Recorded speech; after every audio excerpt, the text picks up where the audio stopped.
So what happens from there? Because you've kind of worked your way through our whole St. Johns County kind of government system. Talk about where we go from there. So I was in budget office for about 4 years. Okay. And we had come across some challenges in health and human services. We had some finance issues and some complication with divesting, I guess at the time, mental health services. The county was subsidizing the whole mental health function by over $1.3 million, I remember. And that was not a sustainable thing to do. And it wasn't really the thing to do for government. Government is not supposed to be these very specialized provider for services that such as mental health. Now we have Stuart Marchman, we have Epic. We didn't really have them at the time. The county was treating people with very severe mental health issues, having group sessions, all these things. So that was in the old General Hospital HHS building, now the new Lowe's right across the street from the Flagler Hospital. Yeah. So that was where I worked after I left health and budget office. We came across some issues with some not so discreet financial practice in HHS. At the time, Jerry Cameron was the assistant county administrator. He was a wonderful mentor and still is today. We talk about, in general, life philosophies and operation. And so we talked about health and human services, and he encouraged me to pursue that. I said, there are so many things that we could do over there that can make it more financially solvent and more effective. And yes, those kind of indiscretion in the finance we can easily fix. So I guess I always wanted to be a fixer. So I went there and I thought I could make a difference. And that's how I ended up in health and human services. Started as the finance manager, ended up becoming the director of health and human services, and was there for 4 years. Loved it. Still today, when I was going through my ice cream social through the interviewing process, I was in my director's roundtable, and the recruiter, it was our recruiter / our HR director asked me what was my favorite departments of all time, and we have all directors around us. And you don't have to say Parks and Rec. It's okay. Yeah. Well, in fact, the guy from Montana who looked a little like you had a fabulous beard. Wonderful. Said Very Parks and Montana shirt Recreation. today, Troy. And I asked him, I said, why? He said, I just love working with blue collar people, and I love the culture of Parks and Recreation. So that was great. I love Parks and Recreation. I loved HHS the most. And I told him why, because, I'm pretty sure everybody was looking at me like, am I not your favorite? I said, well, all of you guys are my favorite, but I'm very much a underdog kind of person. I love the fact that we can make a difference for the constituents who don't have a voice and can't do these things for themselves. Parks and Recreation, you have enough parents that will make sure they have what they need. Yes, volunteers, and also funding and resource. Public Works. We need these roads, but Greg Caldwell, our wonderful director of Public Works, when he tells us that this road needs to be fixed, the funding will be at his doorstep. So the level of advocacy, the need for a external interference is very different. That's why HHS was my favorite and still is today.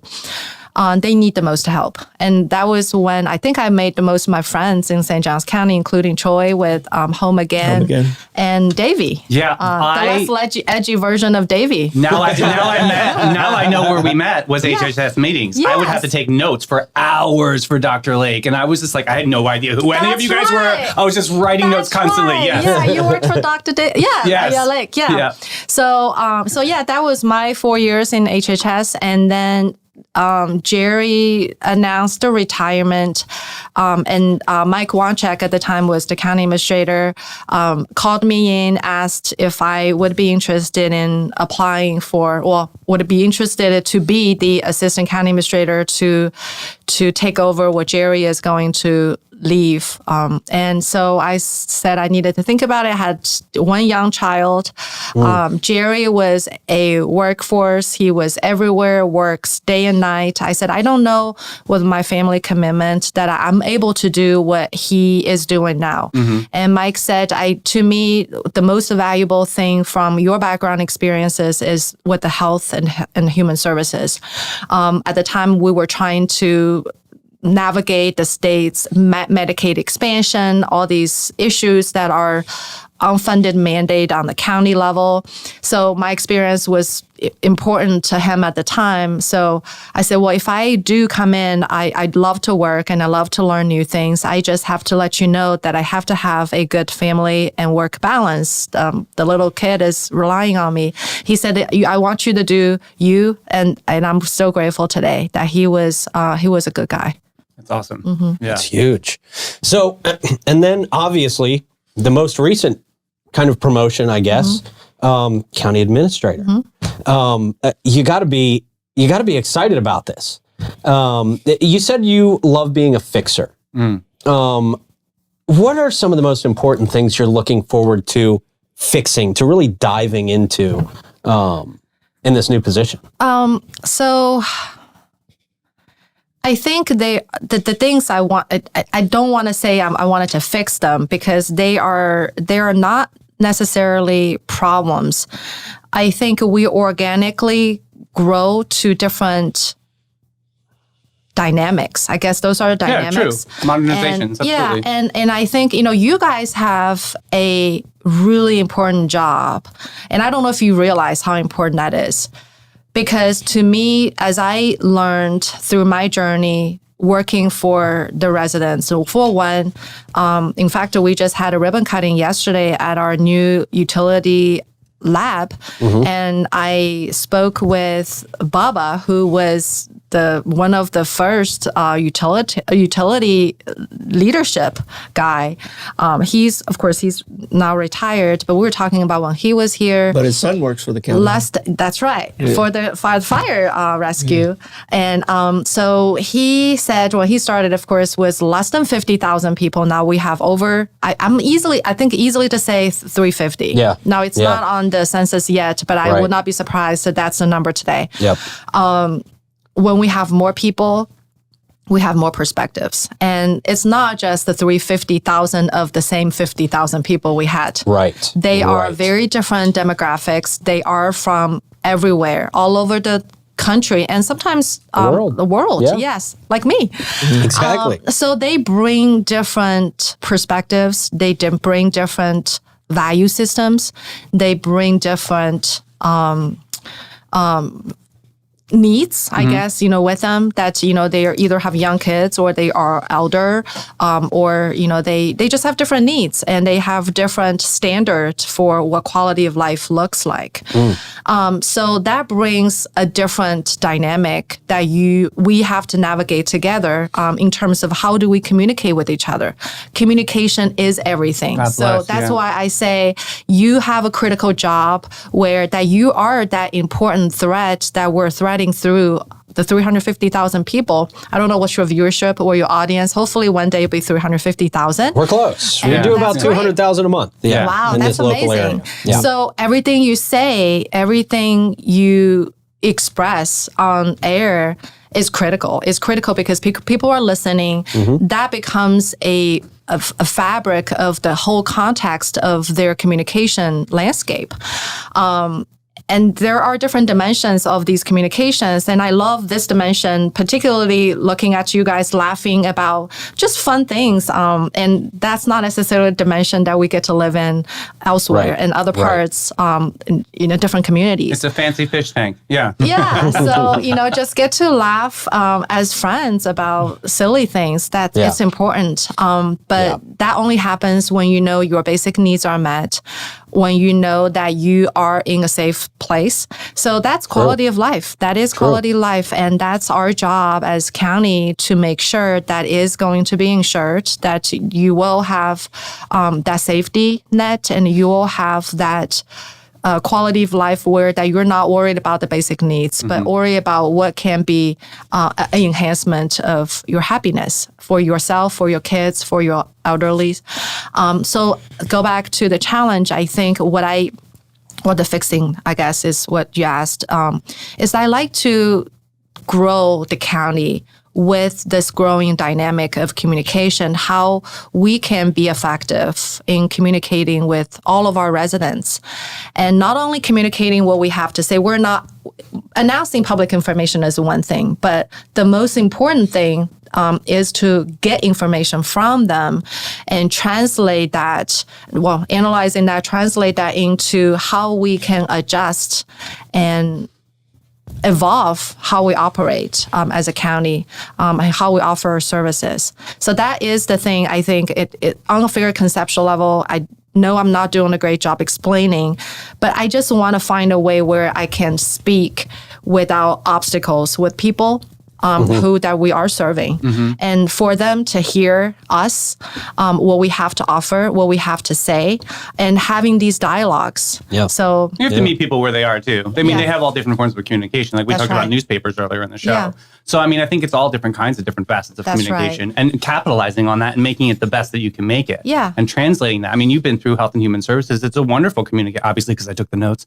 You know what I mean? It's a wonderful way of communicating with people, but you've got to find your channel, you got to find your route, and then how you absorb that, and then just go forward from there. It's going to be an awesome journey. And we are I appreciate that. We are definitely open to, talking to you more about more of the substantive issues that's going on in the county and things like that in future discussions. And you're always welcome to come on and update our audience with anything you guys have coming up. We're always an open door. Yeah, thank you. But I love the perspective.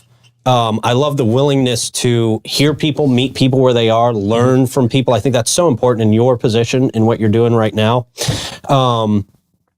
We've actually you guys have a couple things coming up, actually, that I did want to touch on a little bit because I know it's important to everybody. That Hastings. Hastings, a big deal right now. November 19th. Going to be the end, I think, of the Hastings Economic Survey that you guys are doing. Talk to me about the importance of, because Hastings just really joined our St. Augustine community a couple of years ago, not too long ago at all. 2018. Yeah, exactly. They were their own municipality. Right. And then they basically are now a part of just St. Johns County. Right. So. Yeah. So I know there's a big focus on Hastings right now. And I like that you guys are reaching out to the community to get their input. How has it been with that? What are you looking forward to with this survey? So Hastings, when the town of Hastings dissolved in 2018, I still vividly remember because we did a storybook on the dissolving of town of Hastings. We had 658 people at the time. It's not really very big, but what I learned through that process was that 658 people had 658 people memories of this town. Oh, It is a historical farming community. You have people who had generations that were there, thrived, flourished, and then eventually sort of faded, growing cabbage and potato, and then you have people who just recently moved to there and wanted to see commercial growth. So we learned our lesson through the process of wanting to build a community center and library to replace the library that we had now currently in the old high school. That building is historical, but it has its own logistical challenges. So And a lot of emotional value for people out there. A lot of emotional values, and the emotional values are very different for different people too. So it's fun to listen to their memories of these buildings, these streets. So it became really, really clear to me that what economic development looks like is going to be very, very different for everyone. We can't just assume, we're going to have these, very modern looking commercial opportunities. It's going to be exciting for everyone. And we truly learned that to be fact when we went through the experience of designing the new community and library. How it's going to look like was such an emotional thing for everyone. We had to redo the whole process. We went out, basically solicited everybody's thoughts, even their grandfather's pictures, that if they had any, And that they meant so thought- much to them. It did. That's that communication piece you're talking about. Yeah. That was sterling. That Yeah. was awesome. Thank How you. can we translate that for everywhere? Thank you. Yeah. Our public affairs wing, public works, our library, it's a whole teamwork. Beth Tate, our great friend from the community, she agreed to go moderate. I called her. I said, Beth, we have this really important project, but we need somebody who's poised and who's not judgmental, and will be there and then just moderate the conversation. And she did it, and she did a fantastic job. And the outcome was just fantastic. Everybody loved it, and it was really. It was a lot of effort, but it was not a insurmountable effort to do, but it meant so much. We want to do the same thing when we go through economic development strategizing process. Now we have wonderful Jenna, who has really rally She's the a tip of the group, spear. Yeah. rally a whole group of people who just love this community inside out, and they have these amazing vision, and we're partnering with them to make sure that those vision are going to be a shared vision. And we do have amazing opportunity we're at the crossroads with Town of Hastings. We want to make sure the resource they lost during the dissolving is going to be regained and multiplied. And how do we apply those resources is the key now. What do we do with that? So that is the purpose. And I'm excited to get our consultant to have a good analysis on what the community wants, and then we can take action accordingly. Yeah. I think Hastings is just such a great example of government working with the people. Yeah.